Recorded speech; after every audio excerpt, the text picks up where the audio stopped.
Welcome back to Access Hollywood's Housewives Nightcap. Guys, we are bringing it back from last week. We covered Summer House, but now we are going to the place where everything is bigger, and we're okay with it because it's bringing all the drama this season. So welcome our next guest, Stephanie Hollman. Hi, welcome. Thank you for having me. Thank you. I'm excited. I'm so happy to be here.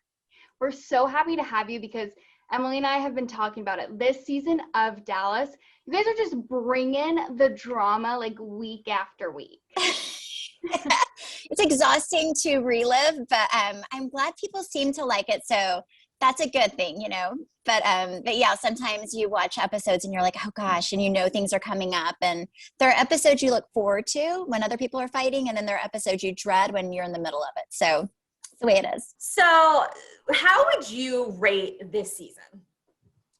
This season was the first season, unfortunately, that I actually had fun being a housewife. Normally it's miserable. I'm going to be completely honest, because I never felt like I was filming with a group of friends. I felt like I was filming with just people, some people I loved and some people didn't get along. So it felt very uncomfortable, especially group scenes.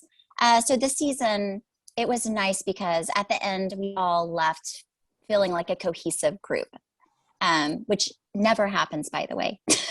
Never.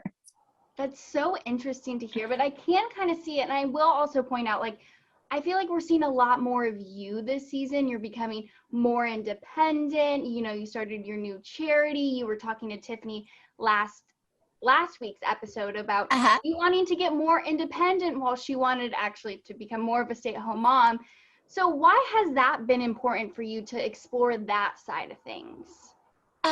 Well, both my kids are in school full-time, so they're older. My children are becoming independent. So I don't feel needed as much at home as I did in the past. I mean, even whenever I'm home, they don't really want to play with mommy anymore. They want to kind of do their own thing, which is fine. It's, I guess, the circle of life. So I was feeling very unfulfilled and kind of like I wasn't really needed in the household as much. I would just make dinner and get them ready and make breakfast. And whenever I got married to Travis, I really left my life and things that I loved behind to merge into his life and create a family. So I lost a lot of my independence and who I was outside of our marriage. So I just wanted to find something fulfilling outside of my children and being Travis's wife. And I wanted something else to talk about, but except for like, oh, I bought groceries today. And, you know, whenever we film, I fight with girls, but I really can't talk to my children about that. Like, oh yeah, mommy got into this huge fight at work.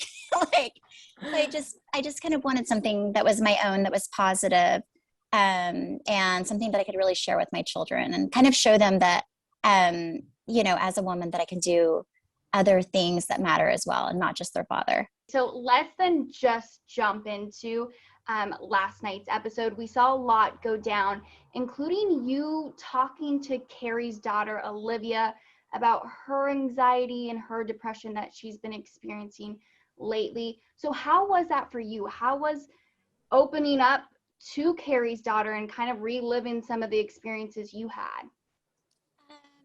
I feel like I'm much more of an open book the past few years with things that I struggle with. So when Carrie asked me to meet with her daughter, I was excited to do that.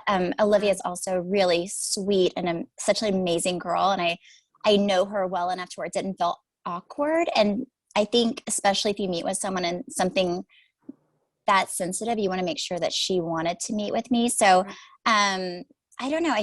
Sometimes I think it's a good thing for people to learn from maybe some of your mistakes. And I did some things in my past that, you know, I did them on made some rash decisions for some temporary pain. And I don't want to see anybody else go through that.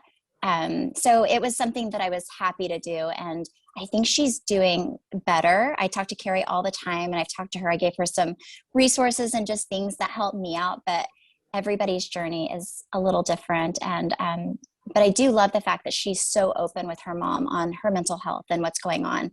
I think that's an important thing to normalize mental health, just like you would going to the doctor for a broken arm or asthma. I think it's the same thing. You're just taking care of something that you need to do for your well-being. It's so important. It's really so important. Yeah, and I do love how you have been so open about it for the past couple of seasons, and how, you know, Bravo's giving that screen time, because that is something that needs to be normalized. And by doing that and by showing it on a show, it's helping.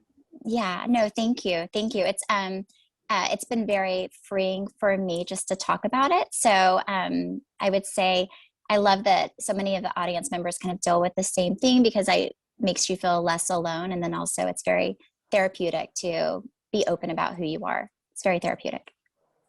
It totally is. I'm so glad you guys do it. Thank you. Another big moment, which is a different transition. Another lovely transition we have. Another Emily transition. So, okay, Tiff totally hit her breaking point. She left vacation. She, you know, she was upset. Do you think it's fair to say Tiffany really hasn't been welcomed, or has she been welcomed and just been having a hard time? You know, it was hard for her, and this was we've had new people come in before, but they're very immersed with the group. With Tiffany, she never filmed individual scenes with everyone, so we only saw her in group scenes, which it is impossible to get to know someone in a group setting. Yeah. So every time we saw her, it was like with a whole group of people, which group scenes are 100% my least favorite to do, because in a group scene, there's always drama. You know what's expected of you. And you just don't have those one-on-one moments to really solidify a relationship. Or so I would say that just myself personally, I had a hard time getting to know who she was until actually the Austin trip, because it was the first time I was able to have one-on-one scenes with her, which I never really did before then. Okay. We see then Tiffany also just saying that, you know, she doesn't feel accepted by you guys, and like she just might not be a girl's girl. And then on the other side of things, we have Brandi, who normally is very open, very like herself with everyone, does not matter, you know, does not care what, she'll just say it how it is. But now we're finding her in this situation where she doesn't want to offend Tiffany or say anything. So as Brandi's best friend, was that the right thing to do? Like, while Brandi was being very reserved, what was going through your head? I've known Brandi for a long time, so I knew that. And Tiffany was really, like, I felt like she was lovely to Brandi, very understanding and compassionate towards her. So I felt like Brandi was in her own head and probably tiptoeing around her because of stuff that Brandi was dealing with, not so much anything to do with Tiffany. And I think Brandi was in her own head for probably many reasons. Also, we're filming a show and she's putting stuff out there. And I think she's, you know, it's a lot probably, you know, mentally, just to be like, okay, I'm doing this. And, but I definitely think, this episode, it's the start of her actually talking to Tiffany about it, but she realized that she was putting her problem, like the way that she felt, and,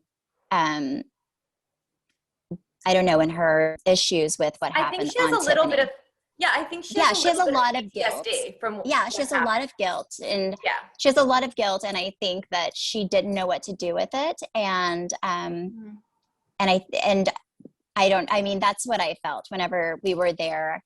She kept saying, I just want to be myself. I just want to be fun and funny. And I'm like, well, do, because you're great. But I don't know. I wanted her to say something to Tiffany. I don't think it came out the right way. It came out as, you're not allowing me to be myself, and in fact, I think it was Brandi not allowing herself to be authentic. Yeah.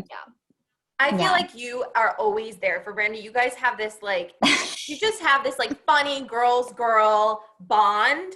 Brandi has had a hard season, starting from the beginning to really now, right? So how have you been able to support her, particularly now, with just these, like, nasty rumors that everyone has said are false? Yeah. How have you supported her?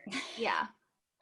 Well, she really, if you look at Twitter, she's not been on Twitter one time this year. So she's not really that present on social media. So I think she's protecting herself in that way. If you don't see it, then it can't hurt you. But whenever the rumors came out, I saw them before she did. And I kept seeing things over and over and over again. And that's one thing that really bothers me being on a show like this. And I get that it happens, but people and accounts will put rumors out that are just rumors that have no facts to them whatsoever out as factual. Like it's going to come out any day. And they don't understand how harmful that can be to a family. And for me, I'm like, it's not just her and Brian, it's this baby. Like they have a little boy who one day is going to read this and wonder if it's true or false. So it bothers me that on other shows, people get mad when children are involved and say, leave children out. But on social media, it's fair game. And I'm like, this is gross. Like just leave a child out, you know? Very good point. So yeah, it just seemed kind of gross and unnecessary and so false. Like I know the whole story about the adoption because I was a part of it. And I knew the guy that owned the adoption agency and Brandi, and I'd been there for Brandi and Brian. And he's a really wonderful man. He doesn't like to be on camera. He doesn't like to film. He's much more of an introvert than say my husband is, but he's a good person who just chooses not to show up on camera a lot. Well, Brandi obviously is lucky to have a friend like you. Because I know I was on some Instagram post that like posted about it, and I just saw your comment. It was like a random Instagram like page. Right in there. And then you just like got right in there, and I'm like, I actually ended up liking it because I was like, yes, you go, Stephanie. I'm here for it. But Meghan Markle needs Stephanie as a friend, right? Thank you. Totally. She's on all the pages. She'd be calling up the sun. I would help her. I just, there's a difference. This show, I mean, people say things like every episode people can be like, oh, I didn't like the way you handled this or that. And I totally am like, you're very entitled to your opinion, but just when it becomes nasty to the point where it's just unnecessarily hurtful, I'm just like, I just cannot sit back and just see someone be torn apart. So amid all of this drama, everything that's going on with the show, Brandi does post on social media kind of hinting that she is leaving Dallas, the Housewives of Dallas. So what can you tell us? Like, is she leaving the show? She didn't really confirm it. That's something I really want her to address. I will tell you, she had a hard time. Like she had her coming back was not an easy decision. She was invited back and she went back and forth. And I was a little surprised that she came back, to be honest. And she came back knowing that she was going to discuss everything and open up everything. So I was actually a little surprised that she came back. And I've talked to her about that and everything that she's feeling, but I just don't, as her friend, I just don't want to take that trust. And then I just really hope I hope she does interviews where she can say it, because I do think that it means more coming from her than for me. No, totally makes sense. And I hope either way, like if she comes back or if she doesn't come back, like I know everyone just wishes the best for her, but I mean, I can't imagine going on a show while she's dealing just with all the shit. Oh yeah. And then after we wrapped, just everything in her life fell apart. Like her mother-in-law died with her daughter in her car. And then that's the thing. Like this woman has been through so much stuff. Yeah, she's been through so much. And sometimes I really think people forget about it. But her life, I've never seen anybody like go through, one thing after another like she has this year. So also I think my heart goes out to her a little bit more because I just can't imagine the stuff that she's gone through. So Stephanie, thank you for recapping everything last night. We're having our very first guest co-host come on, who happens to be a style expert, and he's a huge fan of yours. So welcome, Preston Conrad. Hi, Stephanie. Hi, you're so cute, by the way. Nice to meet you. You are so cute, and I am with Housewives royalty. You are a gay icon. Oh, you're so sweet. If I don't say so myself. And I have so many questions to ask you. So first of all, obviously I watch Housewives for the cast trips, for the drama, and for the clothes. Because I love it. Yes. I love the fashion, right? And every city, I think it's interesting because every city kind of has its own vibe. Of the franchises, who would you say hands down has it locked. Like, that is the best fashion game across the country, and you tune in to watch it. You know, at one point I would say Erica Jane, but now I really love Dorit. I think she looks amazing all the time. I think she is hands down the best dressed housewife.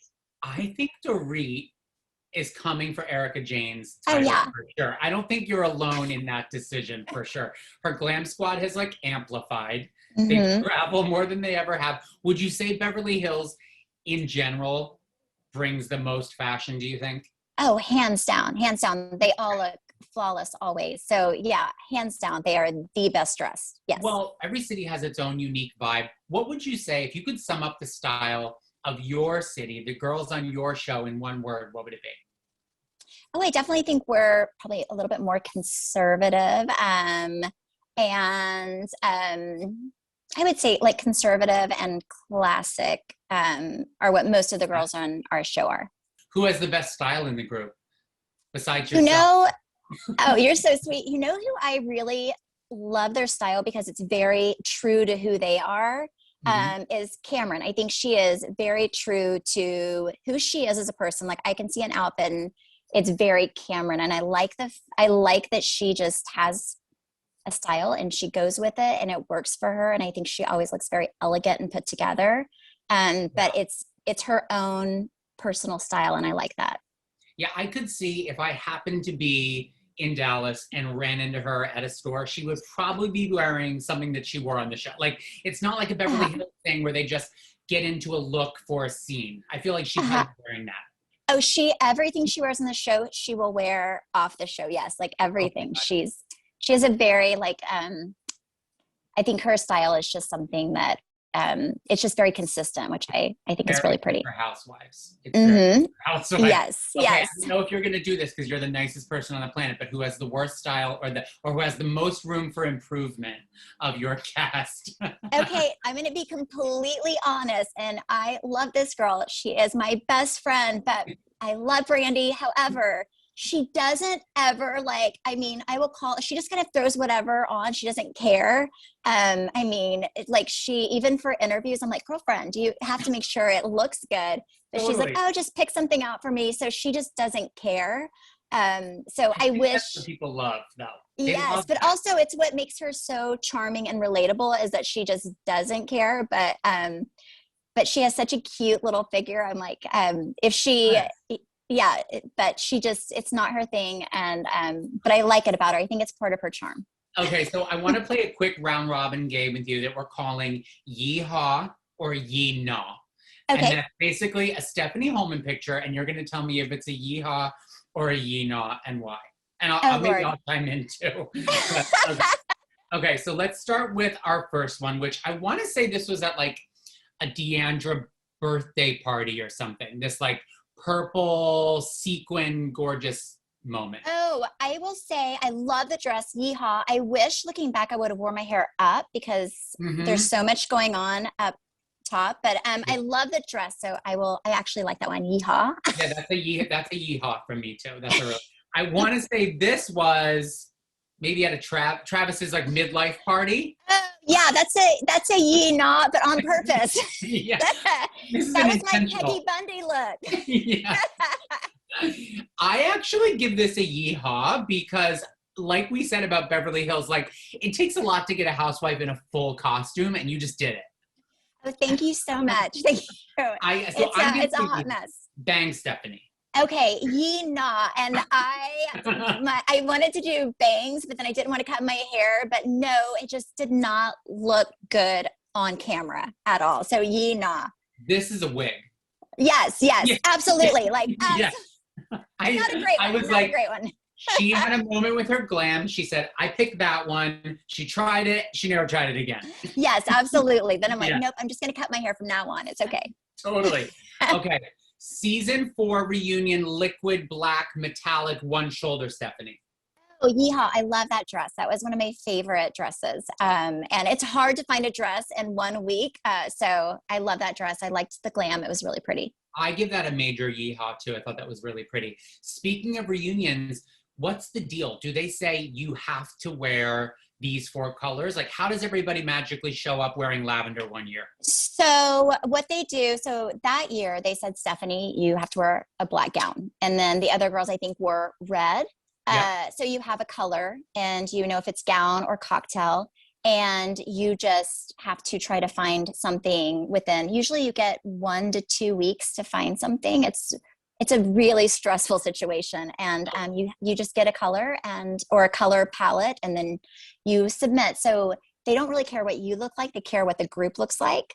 Right. So I only send them things I love, because in the past, not with Reunion, but I've sent them things that I didn't really love, and they pick it.